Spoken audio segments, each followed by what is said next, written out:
Ok, bienvenue. Petite capsule sur ces histoires de compléments mathématiques. On va parler un petit peu de coordonnées. Donc, c'est un petit fourre-tout dans lesquels je parlais essentiellement de deux grandeurs. Le premier, c'est les notions de projection, en particulier de coordonnées polaires, et donc de projection de données potentiellement sphériques. Ok. Donc, je reviendrai sur ces histoires de sphères parce que ça va être des données, des données spatiales. Quand vous êtes sur des données sur la sphère, la projection ne sera pas neutre.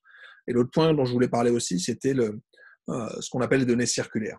Donc le fait que, par exemple, quand vous travaillez sur des données qui ont lieu tous les jours, donc par exemple, je présenterai des données pour les appels au 911, ok, euh, être juste avant minuit ou juste après minuit, ça ne change pas grand-chose, on le sent bien, hein, être à 23h59 ou être à minuit 01, c'est très très proche. Sauf que d'un point de vue mathématique, les deux grandeurs, quand on les représente sur un intervalle de temps, elles sont très éloignées. C'est qu'il y en a un qui est au tout début de la journée, l'autre qui est à la fin. Ce qu'il faut juste dire, c'est que la fin et le début, ça boucle. Et ça, c'est les données un peu particulières, c'est ce qu'on appelle les données circulaires. Okay. Donc, c'est ça dont on va parler un petit peu aujourd'hui. J'ai juste partagé mes slides.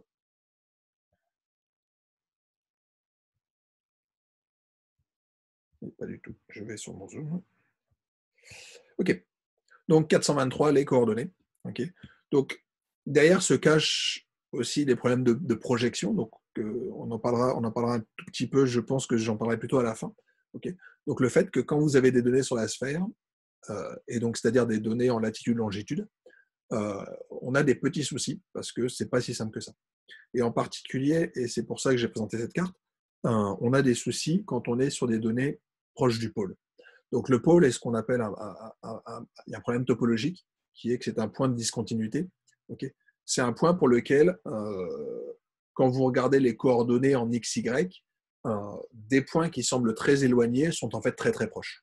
Okay, donc on en reparlera un tout petit peu parce que ça pose des difficultés. En particulier, je vous montrerai des choses que j'avais obtenues à l'époque où j'étais intervenu à Cœur des Sciences pour parler du pôle Nord. Et en fait, on a des propriétés, des problèmes purement mathématiques de calcul d'air de la calotte polaire, par exemple. Donc la zone de glace qu'on a au pôle Nord, quand on essaie de calculer l'air, en fait, c'est compliqué essentiellement à cause de ce zéro. On a ce point 0,0 qui est très particulier parce que le pôle Nord est un point de singularité mathématique. Okay, donc, je ne vais pas trop rentrer dans les détails maintenant, mais on va en parler maintenant. Euh, donc les données polaires, on en a déjà parlé enfin, les coordonnées spatiales, on en a déjà parlé un tout petit peu. Et en particulier, j'avais parlé d'un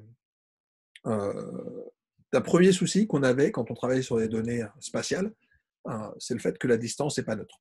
Okay, est-ce que vous voulez travailler à vol d'oiseau ou est-ce que vous voulez travailler en distance réelle? Donc moi, j'avais juste parlé de la distance de type euh, norme euclidienne. Okay, donc quand je veux représenter la distance entre un point, dans ces cas, je prends la distance euclidienne. Donc c'est tout simplement la racine carrée de x1 moins x2 à la 2 plus y1 moins y2 à la 2. Okay, donc ça, c'est la distance euclidienne et c'est une interprétation très simple. C'est ce qu'on appelle la distance à vol d'oiseau.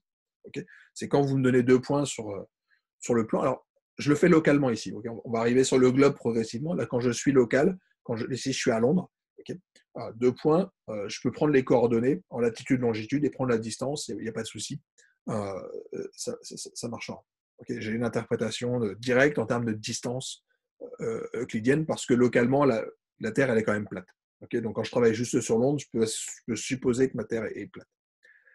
Mais cette distance, elle n'est pas forcément pertinente dans certains cas. Donc, on avait vu qu'on pouvait introduire la distance de Manhattan, qui consistait à dire, quand j'ai des rues qui sont à quadrillage, dans ces cas-là, je peux, quand je veux aller de ce point-là à ce point-là, mesurer la distance. Donc, non plus à vol d'oiseau. Donc, vous avez la distance ici qui est la distance euclidienne, la distance à vol d'oiseau, mais elle n'est pas forcément réaliste parce que ce n'est pas forcément le chemin réel que vous pouvez prendre. C'est le plus court chemin. Okay, mais peut-être que je ne peux pas le prendre. Peut-être qu'il va falloir calculer la distance en prenant les rues. Okay, donc, quand vous êtes à Manhattan, euh, on a équivalence entre faire deux blocs dans un sens puis deux blocs dans l'autre, ou bien faire un bloc, tourner à gauche, refaire un bloc, tourner à gauche. Okay, donc les distances sont équivalentes. Donc c'est notre distance L1 qui consiste juste à dire je vais prendre la somme des valeurs absolues entre x1 moins x2 plus y1 moins y2. Okay, donc ça, c'est la norme de Manhattan dont on a déjà parlé. Mais en vrai, celle-là non plus, peut-être qu'elle ne marche pas, parce que vous n'avez pas forcément des rues réelles. Donc il existe d'autres cas qui sont abordés, alors c'est en lien avec les graphes, okay, c'est ce qu'on a ici, où j'essaye vraiment de mesurer, je lui donne mon graphe des routes et j'essaye réellement de mesurer les distances pour rejoindre un point à un autre.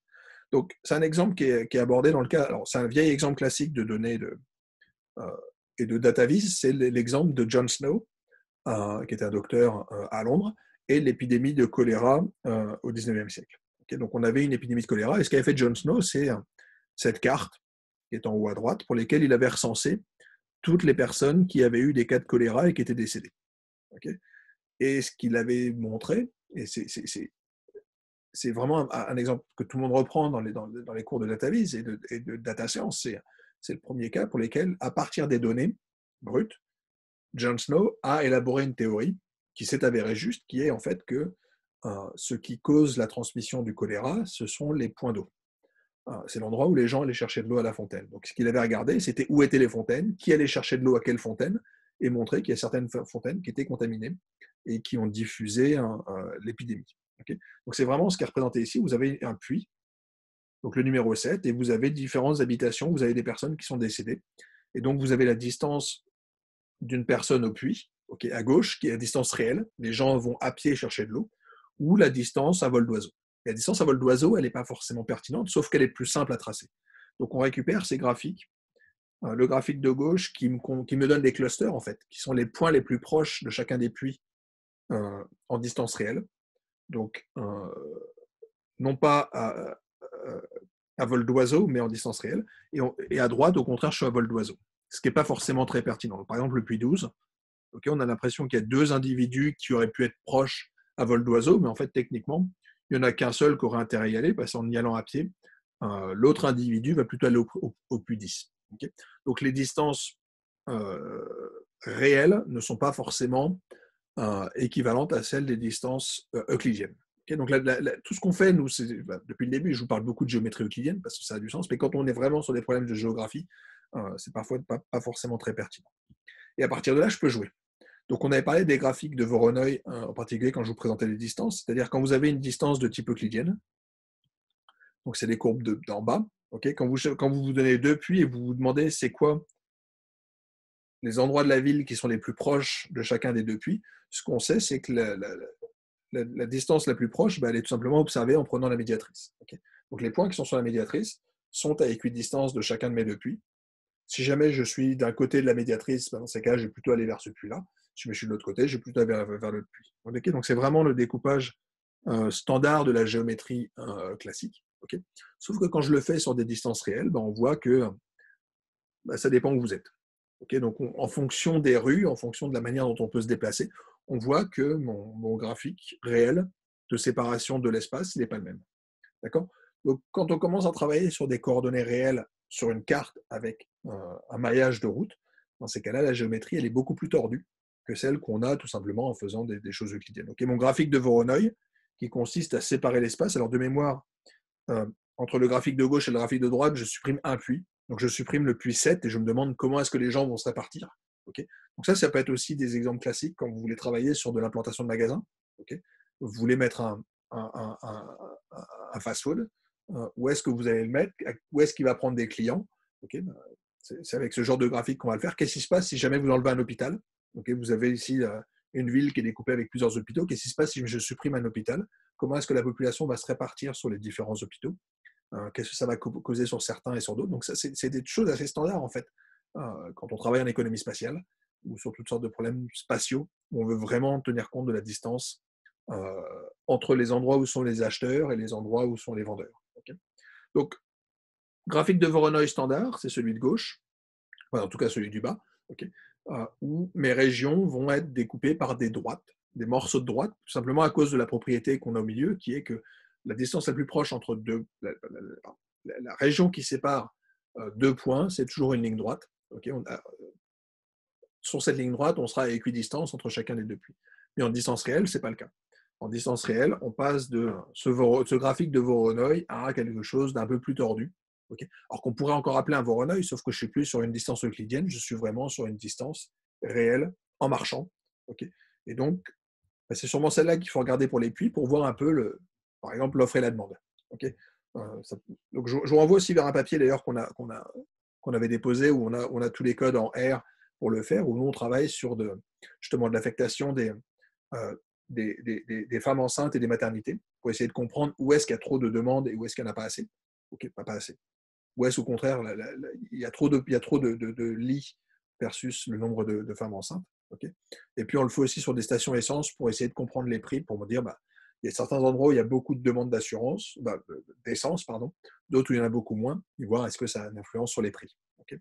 Donc c'est des choses assez classiques en fait en économie, mais on a besoin de travailler sur des distances réelles et pas juste sur ces distances euclidiennes. Okay. J'ai essentiellement parlé de ça pour l'instant quand je vous ai fait des points où je vous disais, on prend les distances euclidiennes et on peut faire des choses. Ça peut servir en sciences des données, mais pour faire des choses plus concrètes en termes spatiaux, il faut peut-être parfois passer par des métriques un peu différentes. Donc, autre point intéressant, ça peut être intéressant de passer par des coordonnées polaires. Donc, classiquement, je vous avais dit, quand j'ai un point, je le représente en XY, et donc j'ai un axe des X en bas, j'ai un axe des Y en haut, donc on a ce graphique dont je parle depuis le début. Je fais toujours des représentations XY comme ça. Et il y a des cas pour lesquels ce n'est pas pertinent. Okay. J'en ai déjà parlé un tout petit peu dans l'introduction, c'est que quand vous travaillez sur des données d'appel, par exemple au 911, on pourrait se dire, je vais prendre X qui serait l'heure d'appel, Y c'est le nombre d'appels, et je pourrais me dire, je vais représenter en X et Y. Comme ça. Donc j'aurai éventuellement ici à gauche un 0h00. Ici, j'aurai 24 heures. Mais on voit qu'il y a un problème de fond dans cette représentation, c'est que le point qui se trouve à gauche, il est en fait très proche du point à droite.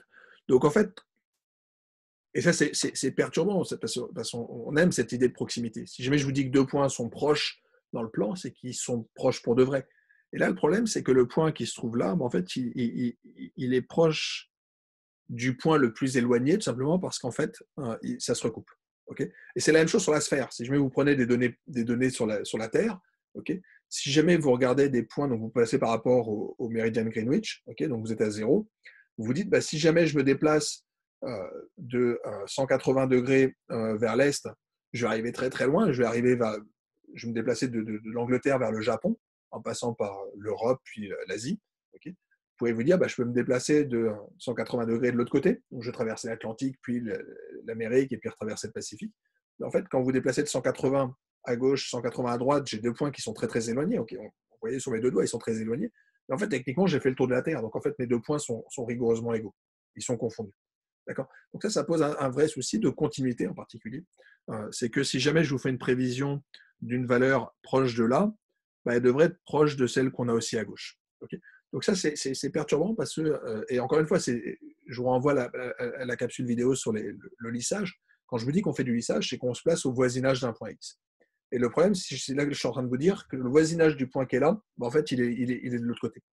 Et ça, c'est perturbant. Voilà. Alors comment je fais pour capturer ça? C'est simple. Je le fais en passant, par exemple, par les coordonnées polaires. Donc l'idée des coordonnées polaires, c'est de revenir sur cette notion d'angle et de se dire peut-être que ça peut être pertinent, parce qu'en fait, on le sait sur les angles, on a ce côté cyclique qui est que plus 180 degrés, c'est à peu près la même chose que moins 180 degrés. Donc ça, on a l'habitude, quand on travaille sur les données polaires, en fait, de tenir compte de ce cycle, en fait, qui fait qu'on revient toujours au point de départ, donc on boucle. Okay. Donc c'est ça qu'on va pouvoir exploiter. Alors, je vous montre deux exemples sur lesquels j'avais pu bosser.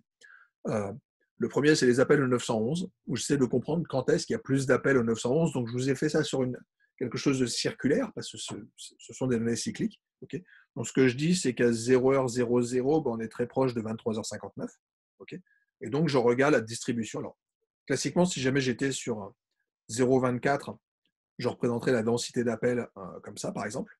Là, je la représente sur la sphère pour qu'on voit un petit peu ce qui se passe. Donc, je vous ai mis le caractère uniforme. Donc, si jamais c'était uniforme, on aurait quelque chose de plat. Okay, j'ai autant de chances d'appeler à 2h du matin qu'à 6h du matin qu'à 2h de l'après-midi. Okay. Là, je veux le voir sur quelque chose de circulaire. Donc, si jamais j'étais uniforme, j'aurais la courbe en pointillé. Pardon. Donc, la courbe qui se trouve là, c'est ma courbe en pointillé. Okay. Et ce que je me dis, c'est j'essaie de visualiser ma densité en étant un petit peu au-dessus. Donc, classiquement, ce qu'on voit, c'est que, par exemple, la nuit, il y a moins d'appels au 911. Donc, j'ai mis quelque chose de bleu pour vous dire on a moins d'appels que le reste de la journée. D'accord. Mais le point intéressant, c'est que je raccorde entre 23h59 et 0h01. Okay, donc, j'ai quelque chose où je vois la continuité. Contrairement au graphique ici, où assez naturellement, le point qui se trouve là devrait être le même que celui qu'on trouve à gauche. Ok, donc, il va falloir qu'on se raccorde. Et ça, on a des petits soucis techniques, hein, qui font que c'est plus compliqué. Donc, les données circulaires, en fait, on en a plein. Donc, par exemple, les données horaires, c'est typiquement des données circulaires. Ok, je vous ai pris un autre exemple qui est des données angulaires. Donc, par exemple, je regarde la vitesse du vent à Montréal.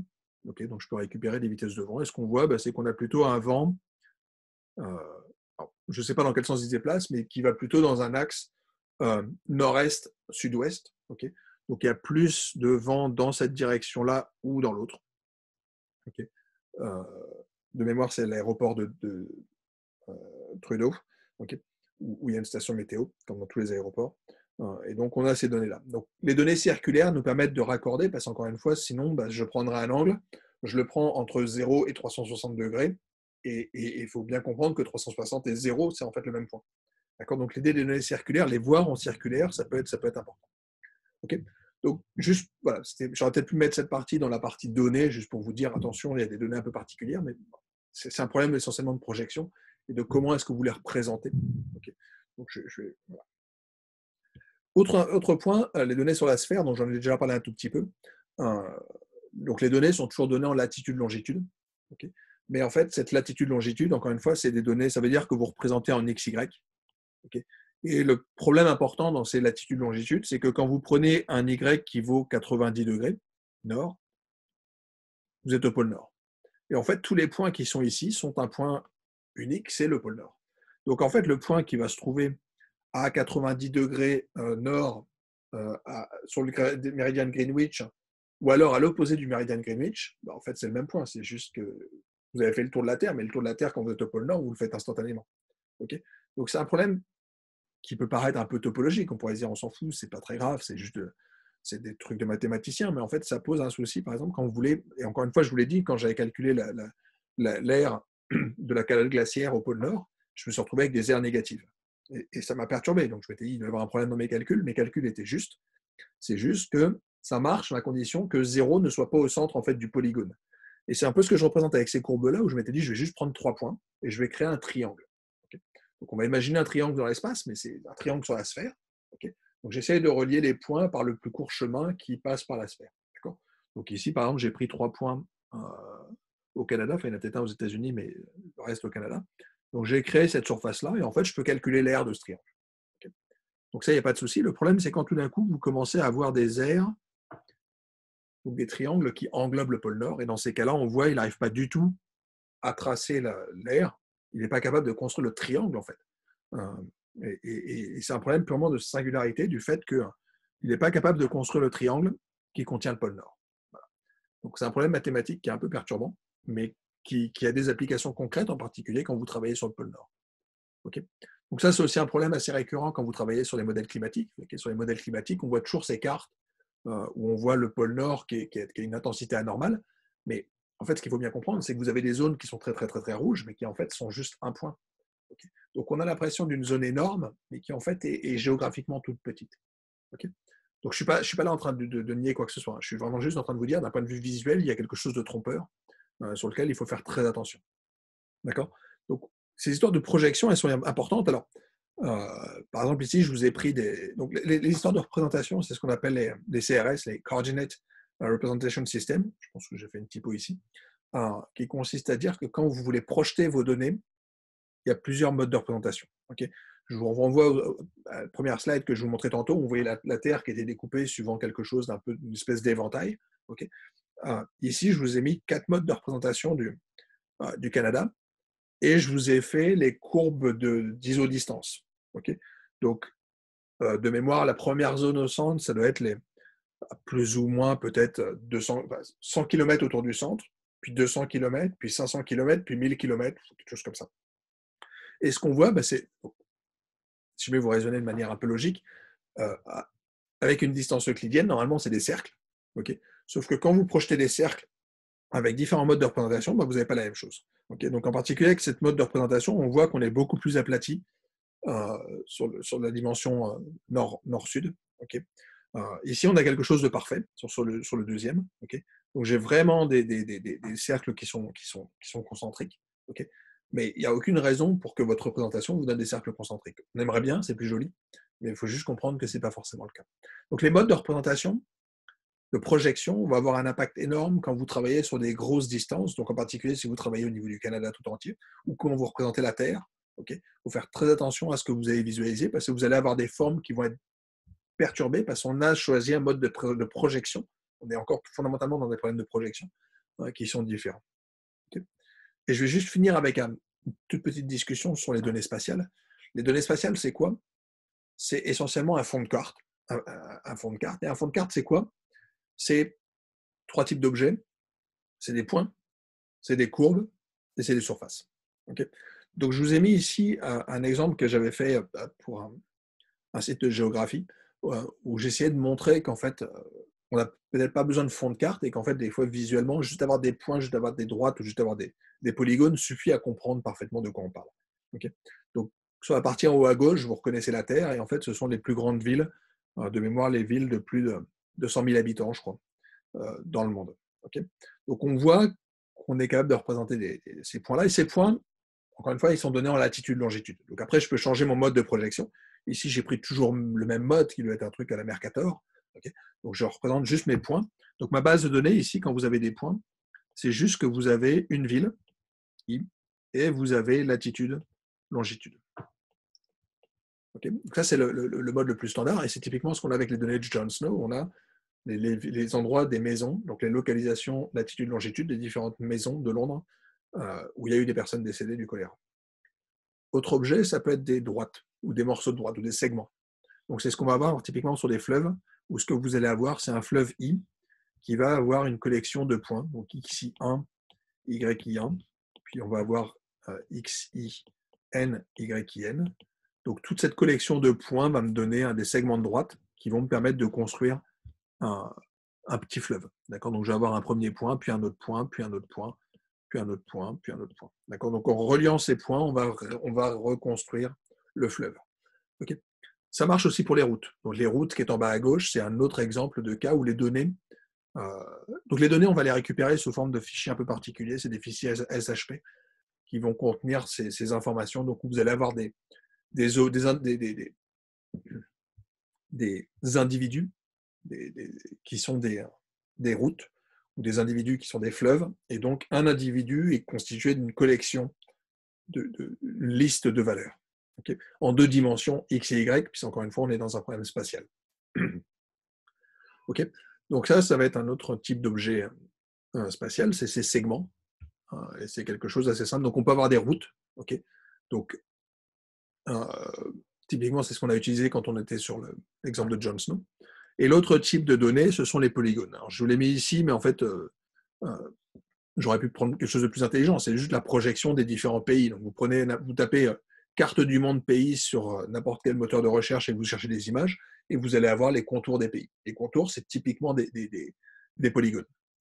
Donc ici, je vous ai mis les lacs et les étendues d'eau, en fait, qui ne sont pas des mers, plutôt des étendues d'eau non salées. Donc un lac, c'est quoi? Encore une fois, c'est un ensemble de... Donc un lac I, c'est quoi? C'est une collection de points. La seule chose que je vais demander par rapport à mes courbes de tout à l'heure, c'est de boucler pour fermer pour faire un polygone. Donc je vais avoir un ensemble de points comme ça, en XY. Donc la seule chose que je lui dis, c'est qu'à la fin, le dernier point doit coïncider avec le premier. Et donc je vais boucler pour créer un polygone. Donc voilà en gros les 3 grandes familles d'objets spatiaux qu'on peut manipuler quand on fait de la visualisation. Les points, les segments qui vont nous donner les routes, les fleuves, des trajets. Vous pouvez prendre par exemple aussi les trajectoires d'ouragan. Si vous voulez, j'ai des exemples sur mon blog où je fais ça. Et le dernier cas, qui est de loin le plus compliqué, c'est le cas des polygones. Donc les polygones, pourquoi c'est compliqué? Essentiellement parce que un pays, c'est jamais qu'un polygone. Et en particulier le Canada, je ne sais plus combien il y a de polygones, mais c'est juste énorme parce que vous avez 2 types de problèmes. Vous avez le problème qu'un pays peut être constitué d'un premier polygone et d'un autre. C'est typiquement quand vous aurez un pays avec une île. Dans ces cas-là, vous dites, je vais faire la réunion de mes 2 polygones. Donc généralement, vous allez avoir un objet I qui sera le Canada, puis vous aurez un premier I1 qui sera le premier polygone, un autre I2 qui sera une île, puis éventuellement un I3 qui sera un autre polygone. Donc, quand vous avez plusieurs îles, vous allez créer autant de polygones que vous avez d'îles. Et le premier pourrait être beaucoup, beaucoup plus grand que les autres, qui peuvent être des tout petites îles. Ok, vous pouvez avoir une petite île triangulaire ici, avec juste 3 points. Ok. Donc ça, c'est le cas simple. C'est juste dire qu'un polygone, enfin, un pays est une collection de polygones. Ok. Là où c'est un peu plus sournois, c'est qu'en fait, euh, il peut exister des trucs très bizarres qui sont les enclaves. Et donc, éventuellement, dans votre polygone, vous avez un polygone qui n'appartient pas au pays. Euh, donc ça, c'est assez classique. Ou dans des régions, vous pouvez avoir des régions dans lesquelles il y a une petite partie administrative qui n'est pas dans cette région. Euh, pour ceux qui s'intéressent à ce genre de problème, allez voir la frontière entre l'Inde et le Pakistan, où vous avez des enclaves, vous avez même des enclaves dans les enclaves. Donc, d'un point de vue géographique, quand vous regardez les fichiers, c'est très bizarre parce que vous avez des polygones du pays, un second polygone qui est ce que vous enlevez, puis dans ce polygone que vous avez enlevé, vous rajoutez quelque chose. Donc, je vous laisse imaginer les calculs d'air là-dessus, c'est juste impossible. Okay. Mais voilà les types d'objets qu'on va manipuler. D'accord. Donc, je voulais faire cette petite parenthèse sur les données spatiales parce que c'est souvent important, surtout quand on fait de la visualisation. Donc voilà, donc je voulais juste vous rappeler que la visualisation, il faut faire attention. Ça utilise des métriques parfois un peu particulières. 2, les projections sont aussi bizarres. Et 3, on manipule aussi des objets qui sont de nature très, très exotique. Ok, je vais m'arrêter là et je vous renvoie vers la suite des autres capsules pour quand vous aurez le temps. À bientôt.